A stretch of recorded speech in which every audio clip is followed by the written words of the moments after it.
can we expect from Devin, you know, going up at 147? There's a lot of needle, I guess, between the pair of you. I guess from what you've seen in camp. Hey, listen, an exciting Devin Haney. Let's sit it right there. I just told you is that if you don't want to fight, then you don't want to fight. There's no clauses, there's no catches, there's no nothing. Yeah. He just capping for like social media. Like he not gonna be like realistic about the situation. Bill Haney has now stepped forward, sending a sharp, unmistakable warning towards Shakur Stevenson, just as reports quietly surfaced that a Devin Haney versus Shakur showdown has finally been agreed. Shakur Stevenson. I told y'all Dev will beat the shit out of Shakur Stevenson. Yes, but did you talk to Turkey out of the sheet? He gonna beat Rockstar Shakur? Beat the shit out of Shakur. Rockstar, he gonna beat the shit out of Rockstar Shakur Stevenson. Beat the shit. Shakur's no different than everybody else. They're all really good. Devin is special. He has the style, he has the confidence, he has the ability to navigate his own career in a way that he's able to fight all of them, and he fares a great chance against all of them. That's something that's special. That's something that's rare. Speaking with calm certainty, Haney made it clear that Shakur is walking into elite speed, airtight defense, and real championship experience. No shortcuts allowed, promising a brutal proving ground designed to reveal every weakness under bright, worldwide fight night lights. I want your thoughts on Shakur saying he not fighting Dev unless he got a rehydration clause. Shakur, man, honestly, you know what I mean? Because, you know, I can pop it on channels and like that and do that, and you know what I mean? And we can have fun with it. But, you know, over here on the Boxing Voice, right, I want to ask, in or around the division, every bad motherfucker around Devin has gotten an offer to fight, or they've been in the ring, or, I mean, who else has that happened with? All the fights that the people want to see Devin fight, the person that got either a contract or Devin and got in the ring with him. Can we say that about anybody else? The long-teased collision between Shakur Stevenson and Devin Haney has slowly grown into one of boxing's most whispered, debated, and anticipated super fights, shaped by years of history, stalled talks, tension, and negotiations stretching endlessly into the past. You think that, like, was that ever something that you wanted to consider, though? Like, also, because I think people say this narrative was like, yo, if you know you could beat him, just fight him. Yeah, but why would I fight this nigga for the least money that I could get when it's like, okay, cool, let's go through the WBC, because that's what I did that they're trying to ignore. Right. They're going to ignore that whole part. I said, WBC, y'all do y'all job, enforce the fight, and we're going to do it that way. They gave him the deadline to figure out was he gonna fight me or fight Regis. That man decided to move up. Yeah. But I really made the WBC do their job. That's what it really came down to. And whatever finish that they was gonna offer, that's what it was gonna be at the end of the day. So if they would have came back and said 75-25, would you I would have had no choice. I just tried to go around the bullshit that was presented, because that's bullshit. Like, I'm a 2-division world champ. I unified at 130 in one of the biggest fights at 130 pounds. Like, if we're going to be realistic. Stevenson has made it publicly clear without hesitation that any potential clash at 147 pounds would arrive with firm, unforgiving weight restrictions locked in after the weigh-in, setting quiet traps long before fight night even begins. Want me to come to 147, I'm coming in with rehydration clause. I don't even do that. But why am I going up to these guys' weight classes if I'm not planning on going there? So any of y'all want to fight me at 147? Yeah, rehydration. 10 pounds. 10-pound rehydration. Like the IBF rule, basically. You got to understand, that means on fight night, when we get in the ring, they're going to be 157, maybe 158. Max. No bigger than 160 that night. Right. I'm cool with that. So if we could get it, like, all right, like the IBF rule, 10-pound rehydration. Yes, but think about it. If there's no rehydration clause, these guys gonna get it up to 170 pounds. Yeah, 175. I'm in the 140s on fight night. Yeah. So if I'm 140, they 170. Bro, what am I in here wrestling around? Come on, man. Bill Haney has stood his ground hard on rehydration clauses, leaving no room for doubt. He simply won't allow any restrictions for Devin Haney's fights, a stance that could shake negotiations to their core if Shakur Stevenson tries to push one through as part of the deal. On the list, is that a fight you guys are seeking, or are you leaving it alone since he's saying that it would require Devin to get a rehydration clause? Is that something you're willing to get on a phone and discuss how many pounds exactly? Well, when you're speaking about Debo, you might hear a whole lot of that's inconsistent with things that you say about normal fighters. When you talk about a generational talent like Dev, you would expect those that are elite to look to have, to be on a level playing field. What you weigh is what you weigh, and how you get down the next day is, it's what it's all about, and that's what that. Bill Haney has left no room for interpretation. He isn't entertaining any catchweight talks for a fight involving his son, Devin Haney, a position firmly rooted in his broader refusal to accept rehydration clauses or weight restrictions that might strip away Devin's natural size advantage. Do a catchweight, which is what he wants to put on. Not a catchweight, but a rehydration, which is what he said it would require in order for him to fight Devin. No, what he said was that he doesn't do any negotiation. He has a management team that does it, and let's just stay and keep it right there. Everything that he's saying, he's not going to 100% stand on it, because he says he doesn't negotiate against himself and refers back to his team. So I can't take any of that serious, especially, like I said, given an opportunity that you understand that he says that based on Conor Benn doing something that he felt might be unfair and putting it on Chris Eubank is what he's saying that he might do to him. Bruce Crinkton shared his take, believing Shakur Stevenson has what it takes to outbox Devin Haney, mastering distance, timing, and angles with precision. In Crinkton's view, Shakur's footwork, sharp defense, and high ring IQ could nullify Haney's jab, control the pace of exchanges, and transform the bout into a tense, strategic chess match under the glaring spotlight. Devin Haney, Conor Benn, there's a lot of fights that Shakur can be involved in and beat all these dudes, man. Beat all of them. Has a chance of beating all of them, right? And solidifying, his mark in the sport, being, the great of his generation. When Crawford left, I told y'all that, Shakur was the next guy on the throne. And I truly wholeheartedly still believe that. I know there's guys that has worked with Shakur in the past that swear up and down. Oh, I even forgot Murataya is there too. Guys like Andy Cruz. I mean, there's a lot of talented guys that people respect that Shakur has the ability to freaking challenge. Many analysts agree that Shakur Stevenson carries every tool needed to rise as boxing's next major star, blending technical brilliance, defensive mastery, and an exceptional ring IQ. Qualities that can not only define his career, but also push the sport forward as fans grow ever more captivated by skill and strategy over raw, brute power. Imagine him fighting all those guys and putting that on his resume, man. We talking about legendary status. We talking about Mount Rushmore type of stuff, because, all these guys are the elite guys of this generation and people respect them.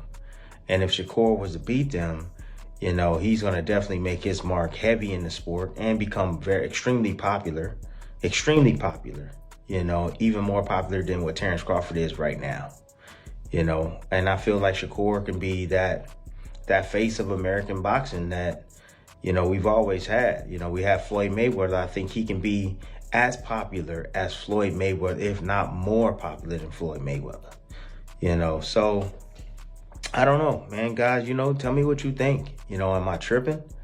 But there's a lot of potential matchup for Shakur that can really grow his star. His disciplined approach and sharp ring savvy set him distinctly apart, positioning him as a potential defining figure for boxing's future, especially as he keeps racking up major wins while preserving an unblemished, undefeated record that only adds to the anticipation surrounding his next move. Confirms what I've been saying.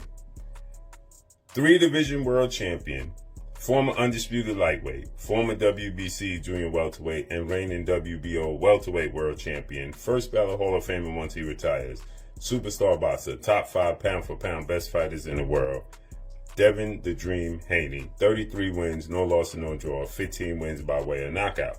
He calls out another first ballot Hall of Famer of his era. Ironically enough, Devin Haney is 27, and the person he calls out is 28 years old, who's another first ballot Hall of Famer, Olympic silver medalist, 4-division world champion, former unified super featherweight, who simultaneously up until yesterday held the WBC 135-pound title and the WBO 140-pound junior welterweight title. At the same time, superstar boxer, 4-division champion, who will be a first ballot Hall of Famer, Shakur Stevenson, who has 25 wins, no losses, no draw, 11 wins by way of knockout. So Shakur Stevenson and Devin Haney, as I said, and Devin Haney confirmed it, as you see there, this is the next super fight in the sport of boxing. Man, a showdown between Shakur Stevenson and Devin Haney promises to be a bona fide mega fight, bringing together two of boxing's brightest, most electrifying stars. With both men undefeated, technically flawless, and driven to cement their legacies, this clash would unleash a storm of skill, strategy, and raw excitement, gripping fans across the globe and signaling the dawn of a thrilling new era in the sport. Because now Shakur is a 4-weight world champion. Devin is a 3-weight world champion. Devin was undisputed, but now Shakur is a 2-time lineal champion. So he's a 2-time Ring Magazine winner. 2-time unified champion. If you want to add the ring, as far as with the WBO, he was unified at 130. So he's a 2-time unified champion, 2-time lineal champion. Beat a guy like Teofimo Lopez, who rises to the occasion. Had a close fight with George Kambosos. You can make a claim that he was fighting out of frustration or out of emotion. And that was it. He was in his prime too. Josh Taylor seemed to be drained at 140. Not taking away from Devin, but he was already moving up to 47, they were saying. Lomachenko was a little older and smaller. So, they about even in terms. Meanwhile, Devin Haney has firmly carved out his place as one of boxing's most technically gifted fighters, earning acclaim for his lightning-fast reflexes, pinpoint accuracy, and methodical precision inside the ring. Observers consistently highlight his uncanny ability to control fights, adapt seamlessly to opponents, and stay composed under pressure, traits that make him a daunting challenge for anyone daring to step in his path. Analysts like Bernie have pointed out that Haney's blend of speed, strategy, and disciplined execution creates a genuine test even for the sport's most decorated champions. When stacked against Shakur Stevenson, the stakes only soar higher, as both men bring world-class skill, razor-sharp boxing intelligence, and an insatiable drive to etch their legacies into history. A clash between them wouldn't just be a battle of talent. It would become a defining moment capable of shaping the trajectory of their careers. Bernie further stressed that such a bout would deliver relentless strategy, unyielding resilience, and technical brilliance in every exchange, crafting a spectacle that would demand the attention of boxing fans around the world, turning anticipation into pure, unmissable drama inside the squared circle. He knows Dev has something for him, but he got something for Dev. It's a great fight. He know he could possibly lose to Dev. There's things that Dev understand about boxing that Shakur understand, and he wouldn't be able to just take full advantage of Devin Haney. You know what I mean? They both got an education. That's what I'm saying. This comes down to education. That's why Floyd and them used to yell, "Skills pay the bills. Skills pay the bills." You know what I'm saying? You got to really be in the gym working on your skills package. A lot of these dudes ain't working like they think they working. You know what I'm saying? They in the gym, they sweating. You know what I mean? They're working hard, but the information that's being transferred to them is bullshit information, and it's showing in the fights. But who am I? Armsy, think of the 5-piece. Why everybody want to see Shakur and Devin when Keyshawn called him out? All of those is great fights. I want to see. Greg Hackett argues that Shakur is intentionally steering clear of the fight, fully aware that Devin Haney brings the same elite arsenal to the ring. In Hackett's view, Haney's speed, defense, discipline, and razor-sharp ring IQ mirror Shakur's own strengths, stripping away the usual stylistic edge Stevenson relies on. He contends that Shakur thrives against opponents who are either slower or overly aggressive, letting him dictate range and tempo, but Devin would turn every round into a high-level chess match, leaving no easy openings. Hackett warns that the risk-to-reward balance doesn't tilt in Shakur's favor, especially when facing a fighter capable of matching him both technically and mentally for a full 12 rounds, transforming what seems like a marquee matchup into a far more perilous and unpredictable battle than many fans realize. Talk about this Shakur and Conor Ben thing. Shakur's been getting a lot of flack because fans feel like that Shakur is ducking Devin Haney. How do I feel about Shakur ducking Devin Haney? I don't think it's true. I don't think it's a thing. Shakur said he's going to go up, put a rehydration clause on the man to fight him. Is Devin Haney going to take a rehydration clause to fight? If not, I don't think so. So why are we even having the debate about him fighting Devin? It's not like he's fighting a champion to get a random accolade like a belt or something, you know? So it's really irrelevant to even bring up why Shakur is not fighting Devin. He's fighting Conor Ben because he feels like he needs to fight Conor Ben because he disrespected him or whatever the case may be. It's really nothing to it. Fans are trying to put Devin and Shakur against each other. I would love to see the fight, but it's whatever. Many experts still insist that Shakur Stevenson isn't dodging Devin Haney, but rather chasing challenges that could truly elevate his legacy. Reports suggest Stevenson has explored a potential bout with Conor Ben, signaling a focus on high-profile, career-defining fights instead of simply taking the next available opponent. It's a calculated approach, one that places long-term impact and legacy above immediate matchups. Stevenson seems deliberate in choosing opponents who can sharpen his skills and bolster his reputation at the sport's highest level. By targeting marquee names in high-stakes clashes, he shows a willingness to step into fights that could define his career, rather than chasing easy victories. This mindset has ignited intense debate across the boxing world. Some praise his ambition and vision for crafting a lasting legacy, while others question whether sidestepping certain matchups risks creating unnecessary delays, leaving fans to wonder if strategy and caution might collide with the very drama that makes boxing unforgettable. To big fights. I like big fights. I like big money fights. I like proving that I'm the best, and I like doing things that people say I can't do. There's a lot of people that will say that I'm too little for Conor Ben, and I can't do it. So it makes for a tremendous fight. It's gonna be a good beef. I like the beef. I like the story behind it, and it's a tremendous fight. I just wanted to follow up on the Conor Ben conversation. I saw him after the fight, and I just asked him. I said, "Hey, would you agree to that rehydration clause?" And he said, "F no." So my question for you is, how does that fight get made then? If he's not going to agree, then we probably don't fight. So he's just wasting time. We'll see. But I'm a businessman at the end of the day, and like I said, he did a rehydration clause with Chris Eubank. Chris Eubank was in the ring half. Why can't he do the same thing? Stevenson has made it unmistakably clear that he's aiming for monumental achievements in boxing and isn't daunted by the toughest challenges. Speaking directly to critics who question his size, suggesting he might be too short to compete effectively at 147 pounds against fighters like Devin Haney or Conor Ben, Stevenson answered with unwavering confidence and steely determination. He stressed that physical stature alone won't define his success in ring, pointing to his skill, speed, defensive mastery, and sharp ring intelligence as the true tools that let him compete at the sport's highest level, no matter the size disadvantage. His mindset reflects a laser focus on strategy, preparation, and adaptability, proving he's ready to face elite opponents to cement his legacy. By openly confronting doubters and declaring his ambition to take on high-profile, career-defining fights, Stevenson signals more than confidence.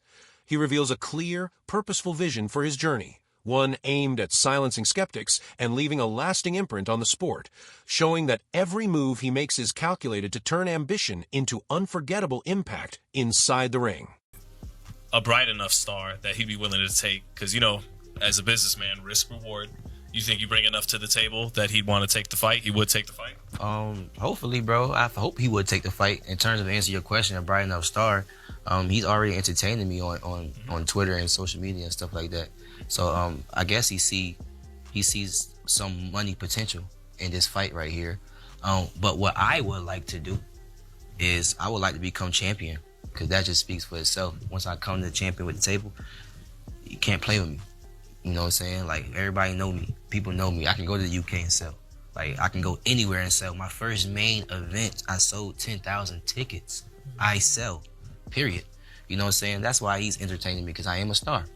But when I come with that world title, whether I beat Dalton Smith or I go move up a weight and beat Lewis Crocker, once I come with them world titles, it's just a different story. Keshin Davis didn't waste a second after his recent impressive win, immediately stepping into the spotlight to call out Devin Haney, signaling he's ready to challenge one of the sport's elite talents.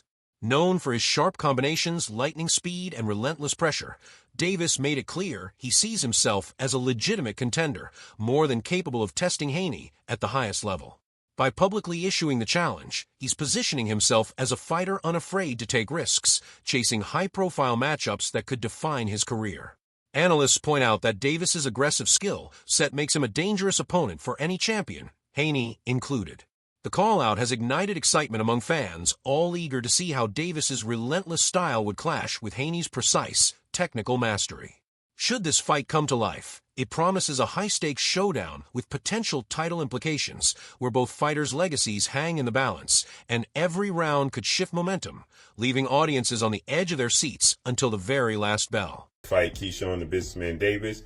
As I said yesterday, he fights and beats Keyshawn, then guess what? It makes the fight with Shakur and Devin that much bigger, right? Because it's a redemption, it's a storyline, so on and so forth. Devin has history, sparring session. We know the history, right? So Devin Haney wants that fight, as we know. This is not a surprise. This is what Devin Haney does. No stipulations. As father trainer and manager Bill Haney stated yesterday on the Boxing Voice, he stated, why we have to have stipulations, roadblocks. We ain't trying to do that. Devin moved up, so he don't have to drain himself. Why would he have to drain himself? Right? Nonetheless, Shakur wants a 10-pound rehydration course.